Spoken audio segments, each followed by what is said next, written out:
Hello gamers, welcome to the first ever weekly news of video games in the world. I am John, and let us start with the first news of the week. So, this week we all had the privilege to play the Final Fantasy VII Remake demo, and it's coming out on April 10 this year. My impressions of the demo is that the graphics are improved, voice acting is included, the gameplay is similar to that of Kingdom Hearts, and the first boss fight against the Guard Scorpion was just intense. Woo! However, I am still disappointed at the fact that this game is episodic instead of one whole story in the game.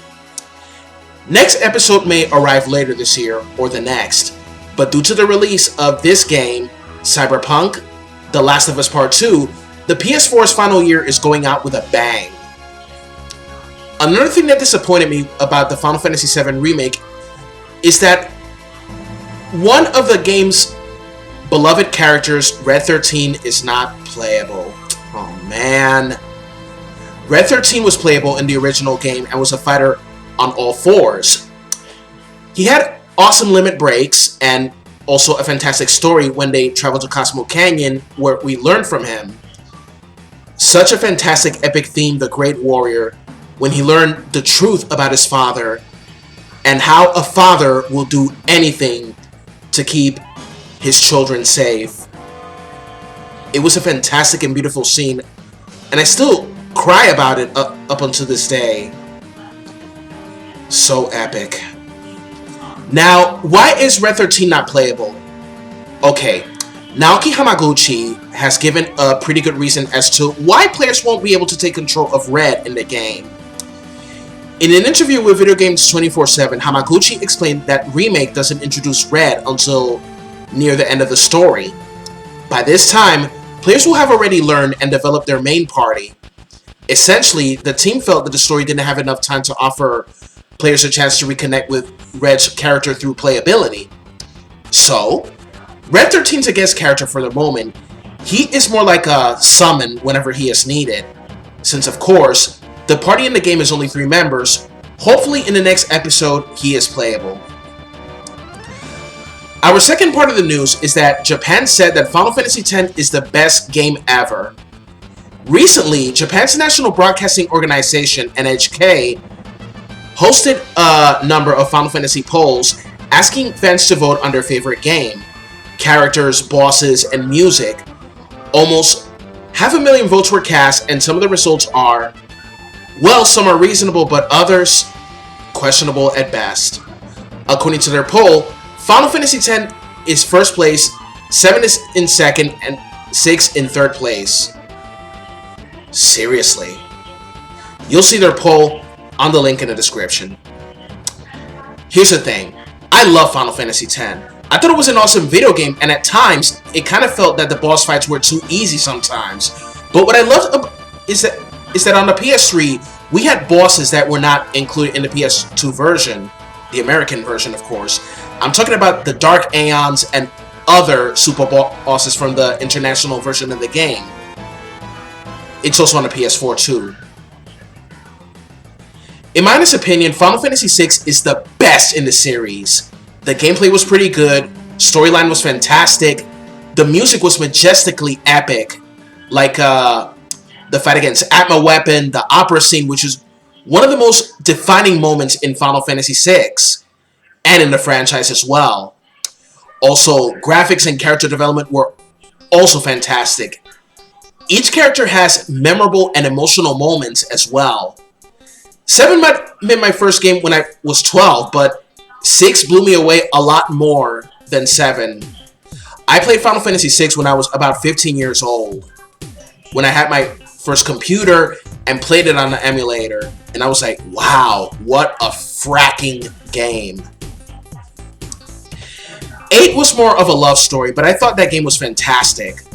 9 was comical and epic. 12 was pretty good. 13 was not exactly my cup of tea. Playing Final Fantasy XIV: A Realm Reborn was my first MMORPG and what got me into the genre in the first place. I really loved playing that game so damn much. I also loved Crisis Core, The After Years, and many more. Final Fantasy XV World Edition was tight, no doubt about it. What pissed me off is that they canceled the DLCs where you played as Luna Freya and also as Aranea Highwind. Not to forget that if the concepts of Versus 13 remain in Final Fantasy XV, the game would have been a lot better than that. So the third and final news is about The Last of Us. Now, we all know that The Last of Us Part 2 is coming this May 29, and we totally cannot wait to play the sequel. I would love to announce that in honor of the upcoming sequel, I will make a video game walkthrough of The Last of Us and the DLC prequel Left Behind. Now, the creator of the hit HBO miniseries Chernobyl is planning a live-action The Last of Us TV series. HBO has been a pinnacle in cable TV with many movies we loved and hated.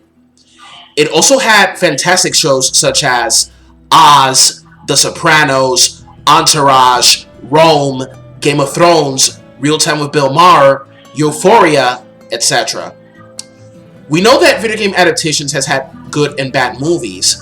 However, TV adaptations of video games have been even more successful than live-action movies. Examples being Castlevania, Street Fighter II V, Mega Man NT Warrior, etc. Of course, some of these adaptations were crappy. But enough of that, let's move on. Craig Mazin, the creator of the acclaimed limited series Chernobyl, is reteaming with HBO to adapt the hit video game The Last of Us.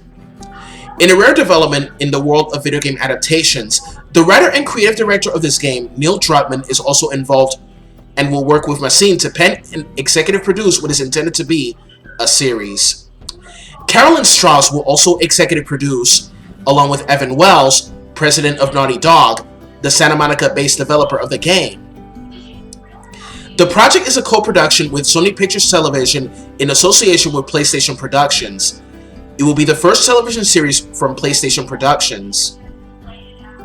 We all know the story of the hit 2013 video game, The Last of Us. The Last of Us is a story that takes place in a post-apocalyptic world where a man and a young girl depend on each other in a journey for survival. The game was a major success, but at the same time some controversy arose when Academy Award nominee Ellen Page said that Ellie ripped off her likeness.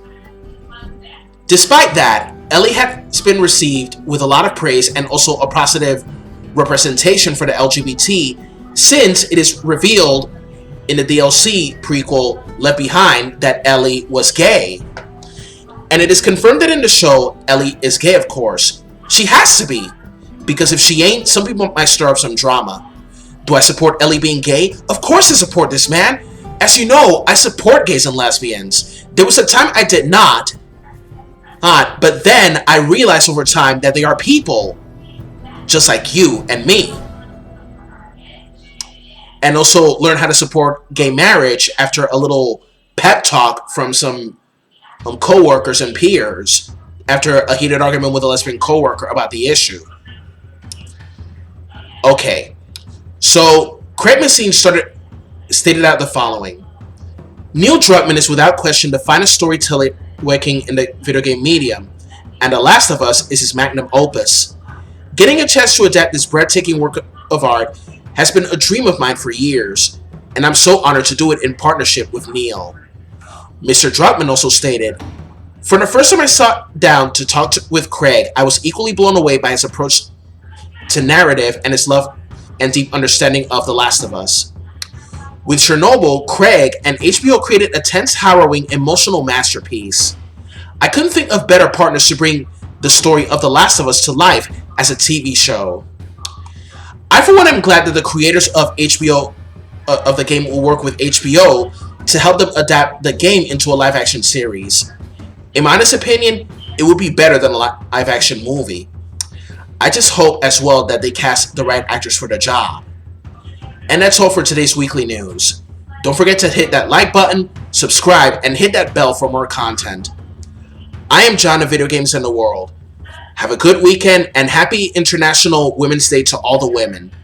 I support gender equality. Humanist. Later.